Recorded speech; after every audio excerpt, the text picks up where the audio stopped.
So I have a deep question for you. If no one were to judge you, and if your past experiences hadn't already created a perception of yourself today, and if you had no fear of failure, who would you be?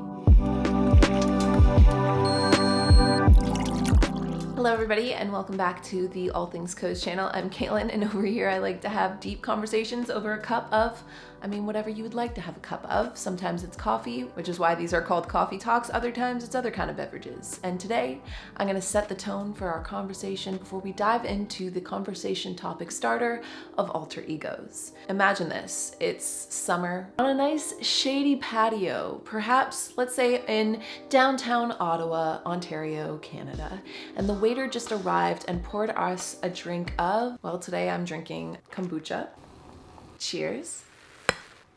And then I look to you and I ask, do you have an alter ego? And then you might say, what the heck is an alter ego? Or maybe you do have an alter ego, which if so, leave that comment down below. By creating an alter ego, you can perhaps exercise different types of habits, change different types of deeply rooted philosophies about life, or even perceptions about yourself in order to evolve or grow into, I won't say the best version of yourself, because I think the version of yourself, even though I don't actually personally know you, I'll bet that the version of yourself now is pretty great. But I think that in one way or another, we all deep down sometimes limit ourselves based on fear of failure, based on fear of judgment, or thinking that, or even like a bit of imposter syndrome and thinking that like, we're not that person, when really deep down, that's how we see ourselves, or that's how we would love to see ourselves, or that's what we identify with. So let's say hypothetically, you were like, no, I don't have an alter ego. What is an alter ego? I went to Wikipedia and double checked exactly what it is. So alter ego is, the word itself is derived from Latin, and it actually means other I. And an alter ego means an alternative self which is believed to be distinct from a person's normal or true original personality.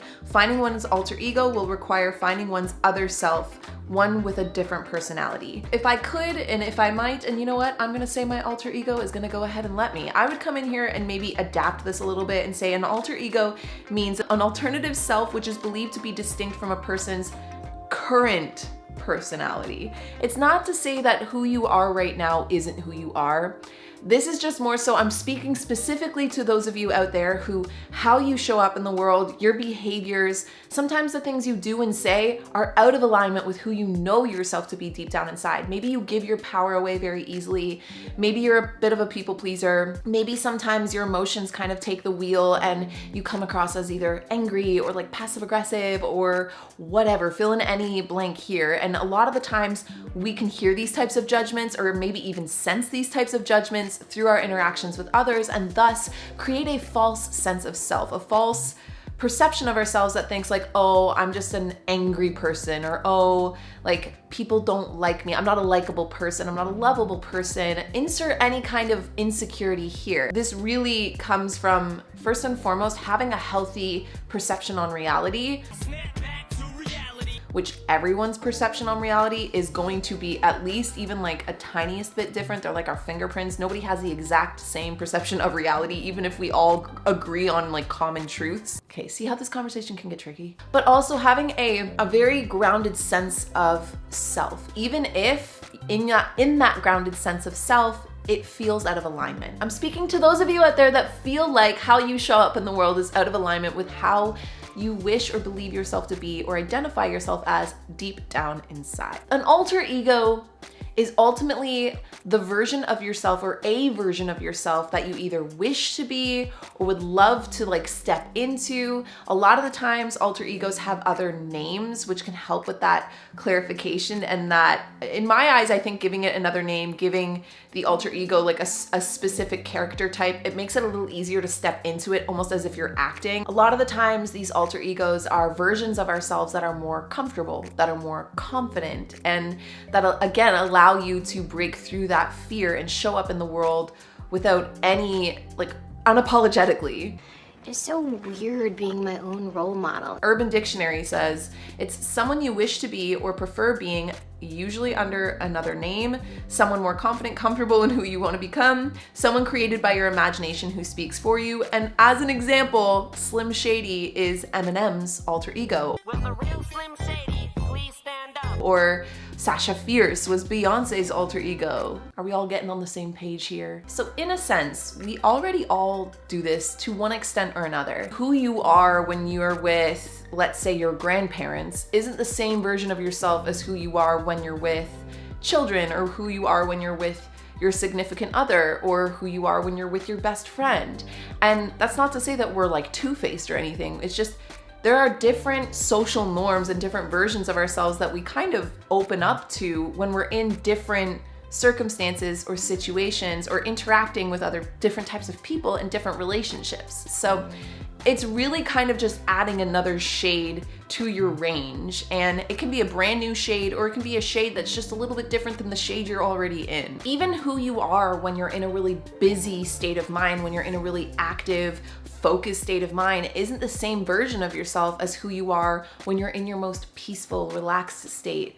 Maybe on like a Sunday afternoon, reading a book, laying in the sun. You know, that's a completely different version of you than when you're out clubbing, or a completely different version of yourself than when you're grinding at work. So how exactly do you make an alter ego? First and foremost, and I feel like this is always an important like first step in most things in life, and it's to figure out exactly why you want to do this. So whether you're setting an intention for this alter ego or a goal for this alter ego, intention being, okay, I intend to just be more unapologetic, be more confident. Whereas a goal would be, let's say you had a certain event coming up, or you know, something along the sort, and you felt like you needed to step into a different version of yourself in order to best show up in that event or in that project or in that whatever. Spoiler alert, I have an alter ego, and my initial goal when I created my alter ego was to step into a more organized version of myself, because even though I felt I was like semi-organized, I was super inspired by the idea of and it's really kind of where Gist and everything came from, was stepping into this version of myself that had her shit together.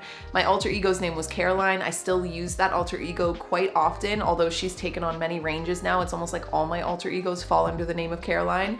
But it's like anytime I've been in a situation where I just wanted to be more confident, more outgoing, more whatever, my goal, whatever that goal was, I would step into this Caroline alter ego instead of just being Kalyn. Because in my mind, I had already made the connection, oh, Kalyn isn't organized. So stepping into Caroline for like a work project, or Caroline when I'm planning out my year or my month or whatever, or Caroline when I'm running my business, allows me to show up and perhaps behave a little differently than what I've already self-perceived or believed about myself based on my history, my schooling as a child, all of the things that have led me to where I am today. So the second step, and this is the funnest step, it's building out your character. So in writing, let's say, when you're creating a character in a book, you want to give them depth, you want to give them personality, and then you want to give them motivation. So a goal to be motivated towards. And you can really take that exact character building and adapt it here with creating your alter ego.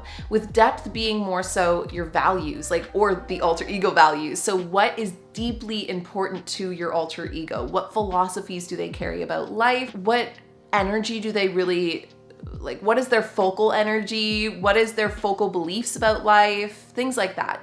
Personality is the more fun side. Personality can be, what kind of style does your alter ego have? It's more so getting the detailing right. And then last but not least, the motivation side being, what is the goal? So it could be, this is your alter ego for work. This is your alter ego for being an extrovert when you're naturally more introverted. The motivational side can be, what is that alter ego confident about? What are they confidently going for? Giving your alter ego a name, and also almost like an activation to that alter ego. So the activation part can definitely be optional here, but by giving your alter ego a name, again, it's creating that identification so that you can say like, oh, okay, I'm stepping into Caroline now. And then that activation is really just, is there something that you would like to do in order to activate that side of yourself? So let's say, I don't know, you wanted to activate a more extroverted alter ego. So each time you're activating your alter ego self as Brooke, I don't know why Brooke came to mind. I'm thinking like Brooke Davis, One Tree Hill. You close your eyes, you just give yourself a little head nod, and then you're just like, okay. The times I've stepped into Caroline, it's like if I get judged, if I fail, if anything goes wrong, it didn't happen to me, it happened to Caroline, even though it really did happen to me. And it gives you that sense of fearlessness with whatever it is you're showing up for. And when you do this accurately and with the right intentions, this can really ultimately just become almost framework or an exercise for your mind in order to allow yourself to grow and evolve and get more comfortable showing up in the world as this version of yourself. Because a lot of the times, no one's ever creating an alter ego in order to be like a worse version of themselves. Creating an alter ego comes from feeling a little stuck in the way that you maybe see yourself, so imagining someone else to play the role in until suddenly the characteristics, the personality traits that you are admiring about this character, role, whatever, become your own. And that's really the whole goal here. That said, I feel like it's also important to talk about the potential cons of trying this, the potential pitfalls or potholes. The more you know, the more knowledge you have, the more better equipped you are to avoiding these types of potholes. The first being that you choose an alter ego that is coming from a place of wanting to be liked, loved, or validated, rather than coming from a place of, I know this is inside of me, I just need a trick to pull it out of myself. So an example of this would be, let's say you created an alter ego at work to become super confident and successful at work, to gain the respect and admiration of your peers, not because you love what you do for a living or you're passionate about your job or your career or your business or the place you work. Creating that alter ego that's like, well, I just don't care about anyone, like nothing can hurt me, nothing can touch me, and using that alter ego to deflect pain in order to deflect discomforts. And so again, I don't think that that's something anybody actively chooses to go into. It's just, this is where that healthy sense of grounded self-assurance comes from, because you ultimately want to use this as a practice to grow and evolve. Just note that you can definitely sometimes fall into the trap of whether it is wanting validation, whether it is wanting to escape pain or discomforts or the things that aren't really as fun that come with life. It's not to say that it won't work. It might, it probably will, but it's ultimately just gonna leave you worse off. Ultimately, the goal here is to be unafraid to show up in the world, unapologetic showing up in the world, and not at the expense of other people, but solely to allow yourself to shine. Give yourself the chance to show up in whatever capacity that you feel you aren't doing already. Not to change who you are, because who you are is probably already pretty great, but instead to embrace more of who you are, embrace more of the things that you internally identify with, but maybe haven't externally expressed or shared yet, or to step into just the most confident, fearless version of yourself so that you can ultimately use your time and energy here on earth to live your best life. So what do you think? Tell me what your thoughts are on alter egos down below. Do you have an alter ego? Have you ever had one before? Do you feel comfortable enough to share your alter ego? And if you don't, are you planning on making one now? Let me know any of your thoughts. Sending you all the love as you go about the rest of your day, night, week, whatever. And I'll talk to all of you guys in our next deep chat. Cheers.